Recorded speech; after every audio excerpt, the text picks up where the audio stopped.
नमस्कार दोस्तों, स्वागत है आपका आपके अपने चैनल शिक्षा की ज्योति ऑल क्लासेस पर। तो आज की क्लास में हम लोग पढ़ेंगे हिंदी व्याकरण का एक बहुत ही इम्पोर्टेंट टॉपिक विशेषण। सबसे पहले विशेषण की परिभाषा देखते हैं। जो शब्द संज्ञा अथवा सर्वनाम शब्दों की विशेषता बताते हैं उन्हें विशेषण कहा जाता है। जैसे मीना सुंदर है, मीना सुंदर है, ठीक है। तो यहाँ पर मीना की विशेषता क्या है? सुंदर होना। तो सुंदर शब्द क्या है? विशेषण है।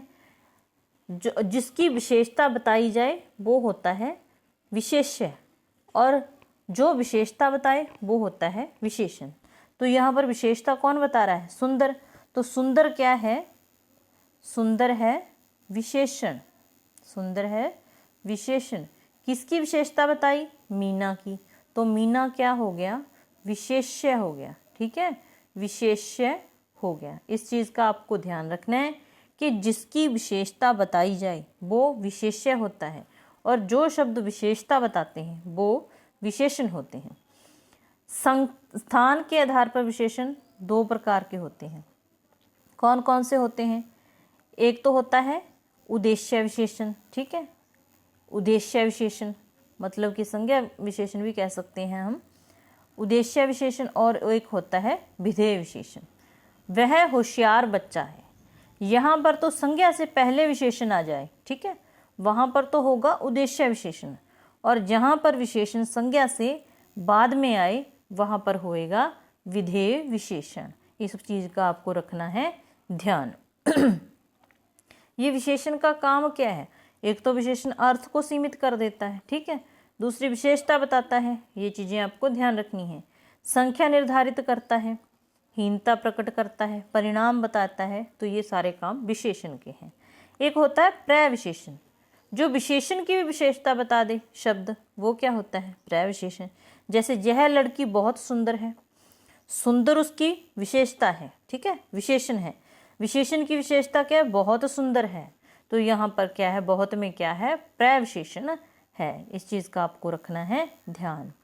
नितिन बहुत परिश्रमी है, परिश्रमी विशेषण, और बहुत परिश्रमी है ये हो गया प्रविशेषण। तो आगे देखते हैं विशेषण के भेद। विशेषण के मुख्य 4 भेद होते हैं, ये आपको रखने याद। पहला गुणवाचक विशेषण। बगीचे में पीले गुलाब हैं। गुलाब कैसे हैं? पीले।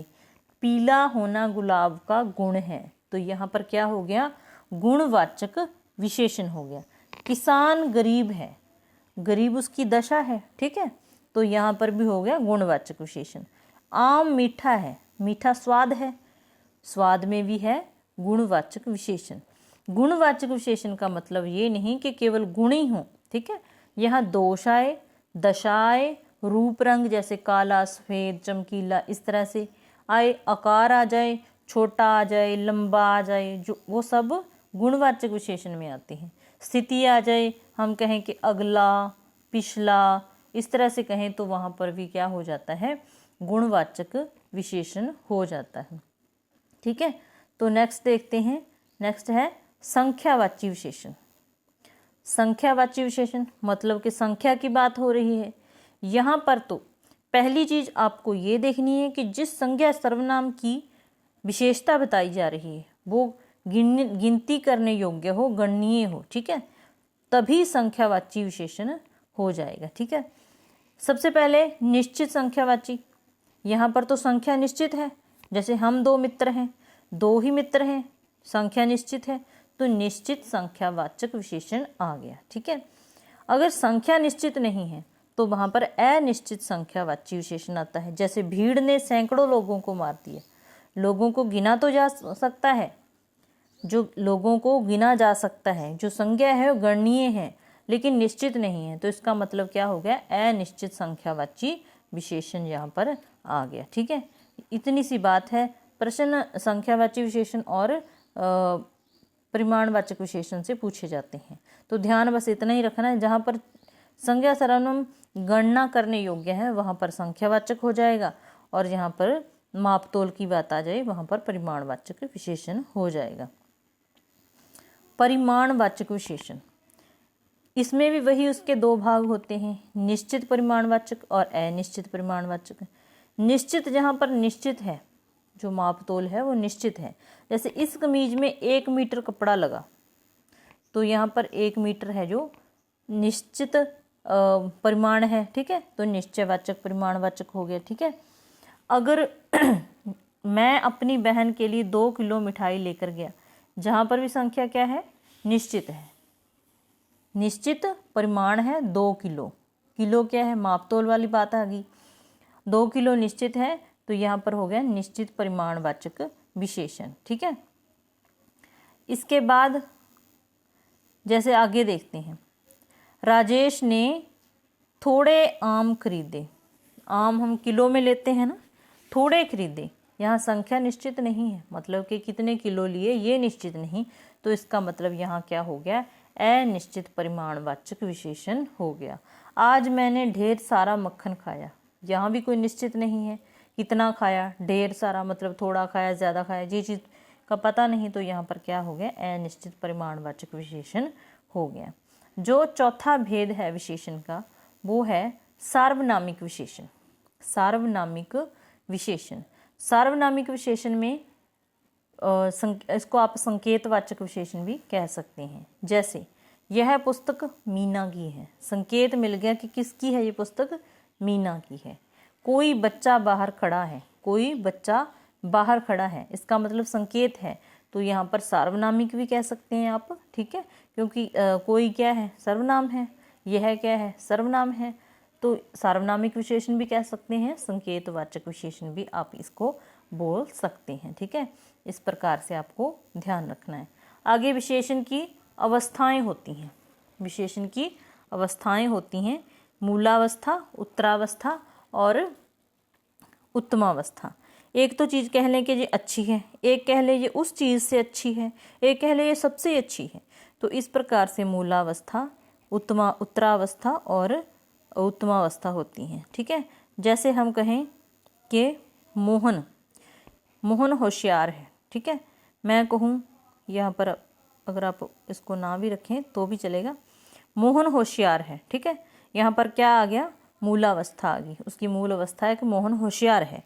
मोहन सोहन से अधिक होशियार है, तो यहाँ पर क्या होगी, दोनों में तुलना आ गई, यहाँ तुलना आ जाए तो वहाँ हो जाती है उत्तरावस्था, वहाँ हो जाती है उत्तरावस्था। मोहन सबसे होशियार है, सबसे ही उत्तम है, वहाँ पर क्या आ गया, उत्तमावस्था आ गई, उत्तमा अवस्था आ गई। जैसे हम डिग्री नहीं पढ़ते, गुड बेटर बेस्ट, वही सेम चीज़ यहाँ पर होती है, एक अच्छा, एक उससे अच्छा, एक उससे भी अच्छा, तो ये होता है विशेषण। उम्मीद है आपको ये चीज़ें समझ आ गई होगी। अगर कोई संख्यावाचक में जैसे होता है ना, एक दो चीज़ें आप और देख लो, निश्चित संख्या गणना आ जाए, जैसे 1 2 3, वहाँ तो निश्चित गणना होगी। यहाँ आ जाए आधा, कहीं आगे डिटेल में पूछा जाए आधा, पौना, इस प्रकार से लिखा हो जाए, तो वहाँ अपूर्ण संख्यावाची हो जाता है, अपूर्ण है, क्योंकि ये अपूर्ण है। अगर पहली दूसरी बात आ जाए इस तरह से, पहला दूसरा, तो यहाँ पर क्रमवाची हो जाता है, पहला दूसरा ये क्रम हो गया। अगर आवृत्तिवाचक आ जाए, जैसे 2 गुना, तिगुना, वहाँ पर आवृत्ति हो गई। दर्जन आ जाए, दर्जन, गण, तो वहाँ पर क्या हो गया, समुच्चयवाचक विशेषण हो गया। इसी प्रकार से आ जाए अगर हर एक लड़का, प्रत्येक लड़की, तो यहाँ पर हो जाएगा प्रत्येक बोधक विशेषण, ठीक है। तो उम्मीद है आपको विशेषण समझ आ गया होगा, ठीक है। तो मिलते हैं नेक्स्ट क्लास में। अगर क्लास अच्छी लगी तो लाइक करना, शेयर करना और चैनल को सब्सक्राइब करना। Thanks for watching.